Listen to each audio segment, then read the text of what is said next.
محترم ناظرین، آج کل ہمارے معاشرے میں ایک بہت ہی بڑھتی ہوئی بیماری ہینڈ پریکٹس ہے۔ جی ہاں، اپنے ہاتھ سے غسل فرض کر لینا، اپنے ہاتھ سے جنسی تسکین حاصل کرنا۔ یہ عام طور پر اپنے دوست آپس میں خوشی کے ساتھ اور مذاق مذاق میں بڑھ چڑھ کے بتاتے ہیں کہ میں نے اس طرح کیا، میں یوں کرتا ہوں، میں روزانہ کرتا ہوں۔ لہذا محترم ناظرین، یہ چھوٹا گناہ نہیں ہے، یہ خوشی لینے والا، مزہ لینے والا کام انتہائی خطرناک کام ہے۔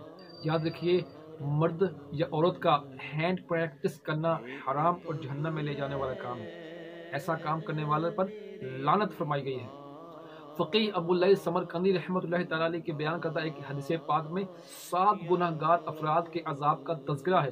ان میں ایک مشت زنی کرنے والا، یعنی ہینڈ پریکٹس کرنے والا، اپنے ہاتھ سے غسل فرض کرنے والا بھی ہے کہ بروز قیامت اس پر اللہ تعالیٰ نہ نظر رحمت فرمائے گا اور نہ ہی اس سے پاک کرے گا، بلکہ اسے سیدھا جہنم میں جانے کا حکم دیا جائے گا۔ اعلیٰ حضرت امام اہل سنت امام محمد رضا خان علیہ رحمۃ الرحمان ایک سوال کے جواب میں فرماتے ہیں، مشت زنی کرنے والا یعنی اپنے ہاتھ سے غسل فرض کرنے والا، ہینڈ پریکٹس کرنے والا کچھ سخت گناہ ہے اور اصرار بار بار کرنے کے سبب کبیرہ گناہ کا مرتکب ہے، فاسق ہے۔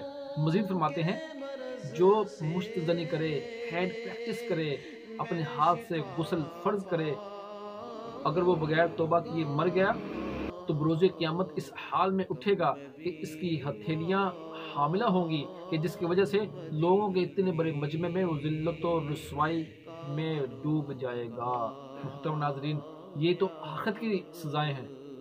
اب دنیا میں اس کے کیا کیا نقصانات ہیں، ہمارے جسم پر اس کے کیا کیا نقصانات ہو سکتے ہیں، یہ بھی سن لیجیے۔ دل کمزور ہو جانا، معدہ، جگر اور گردے خراب، نظر کمزور، کانوں میں شائیں شائیں کی آوازیں آنا، چڑچڑا پن، صبح اٹھے تو بدن سست، جوڑ جوڑ میں درد اور آنکھیں چپکی ہوئیں، منی پتلی ہونے کی وجہ سے پیشاب سے پہلے یا پیشاب کے بعد یا پیشاب میں مل کر من نکل جاتی ہے، جس کو جریان کہتے ہیں، جو شدید ترین امراض کی جڑ ہے۔ ایسا کام کرنے والا شادی کے قابل نہیں رہتا۔ اگر جمع کرنے میں کامیاب ہو بھی گیا شادی کے بعد تو اولاد کی امید نہیں، کمر میں درد، چہرہ زرد، آنکھوں میں گرے، شکل وحشیانہ، ٹی بی ہونے کا خدشہ، پاگل پن ہونے کا خدشہ۔ ایک اطلاع کے مطابق جب 1000 ٹی بی کے مریضوں کے اسباب پر غور کیا گیا، یہ بات سامنے آئی کہ 414 مشت زنی یعنی ہینڈ پریکٹس کے سبب، 186 کثرت جماع کے باعث اور بقیہ دیگر وجوہات کی بنا پر ٹی بی کے مریض ہوئے۔ 124 پاگلوں کا امتحان کرنے پر معلوم ہوا کہ ان میں سے 24 یعنی تقریباً ہر 5واں فرد اپنے ہاتھ سے غسل فرض کرنے، منی خارج کرنے یعنی ہینڈ پریکٹس کرنے کی وجہ سے پاگل ہوا تھا۔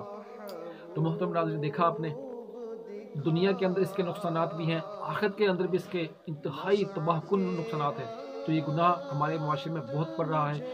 آپ بھی اس گناہ کو روکنے میں ساتھ دیجیے۔ اس ویڈیو کو زیادہ سے زیادہ شیئر کرنے سے جتنی اس کی اویئرنیس زیادہ ہوگی، انشاءاللہ اس طرح ہی اس گناہ کو روکنے میں ہم کوشش کرنے میں کامیاب ہوں گے۔ اللہ ہمیں اس گناہ سے بچائے۔ بہت بہت شکریہ۔ السلام علیکم۔